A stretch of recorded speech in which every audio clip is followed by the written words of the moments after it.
Hello guys, this is Team Web3. A lot of exciting things to share with you this week. With the year kicking off and Lunar New Year, Chinese New Year just behind us, there are some very cool use cases that finally happen in the region. So first up, this week highlights Metaverse Seoul. So there's a very nice thread on LinkedIn that was shared by Nick Vink here. I shared the link in the newsletter, you can have a look. So Seoul announced last year they would launch a 5 years roadmap for their metaverse.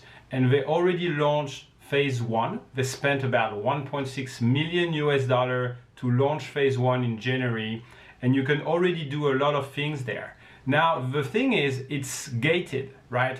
Only if you have a Korea Seoul ID, you can actually log into that metaverse. So, these IDs are not NFTs yet, but we can already think about how our identity, our physical identity and digital identity can merge. And right now in this Seoul metaverse, you can already do some paperwork. You can file complaints against the city. You can learn about how to file your taxes. You can also go find some places to have education, mentorship for kids. And there are also some games, and also there's a section about mental health. I'm not really sure what's there, but I just love how the city of Seoul is already really pioneering all these things, and I really think it's going to be successful because they're really offering solutions for people so that, maybe they don't have to go to the local office to spend hours in queue to solve these problems. And they're going to build avatars in that metaverse that can interact with you and answer all your questions.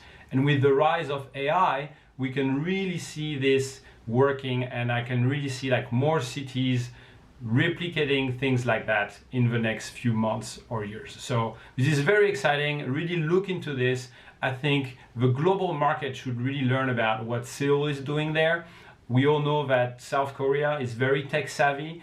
It's kind of a bubble, right? They often do things for the domestic market, but you can definitely learn from that and maybe expand that in different cities. I want to talk about Chinese New Year. So I put a couple of articles there. One is from Jing Daily, another one is from DAO Insights. Very interesting things that Tmall, so Tmall, the largest online mall in China, they have 800 monthly active users. They actually partnered with Playboy to launch a digital exhibition. Now, this digital exhibition is using some of the Playboy iconic covers and then partnering with other brands like Coca-Cola to actually do new version of these front pages. If you don't know, Playboy is actually not available in China, right? Their website is blocked. You don't have porn or nude magazines in China. So I do see that as kind of a risky move. I'm sure everything is secure. Otherwise, big brands like Coca-Cola would have never gone into this program. But I do see this as a little bit of a risky move. But the Playboy logo is actually very iconic in China. When I got to China 20 years ago, I was very surprised. I was seeing so many people wearing Playboy hats or t-shirts. So the apparel brand of Playboy in China is actually massive. And so this was very interesting for Tmall to do. And I'm sure they've very successfully used that platform to sell a lot of products online.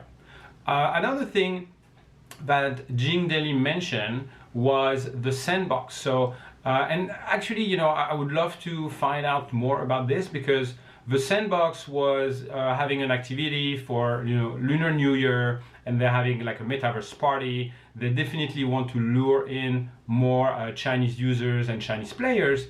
And they were rewarding Sands. Now, Sand is a crypto asset, right? So I'm a little kind of confused how that worked out because technically, players from China cannot really go into a metaverse and earn crypto, officially, right? So this is very interesting. I hope it worked out for them. I would love to hear more from the Sandbox people. If there is anyone here that knows a little bit what happened there during the Lunar New Year in the Sandbox, I would love to hear from you. Also, I know a lot of you haven't been following what's been happening in Asia for the last couple of years. So for this weekly newsletter, I also kind of do a little bit of a flashback, and I put a few articles about, Hong Kong entering the metaverse, some other activities in the sandbox, and other things like that, which I hope you will find valuable. Here is for the highlights this week. I'll talk to you next week. Let's go Web3.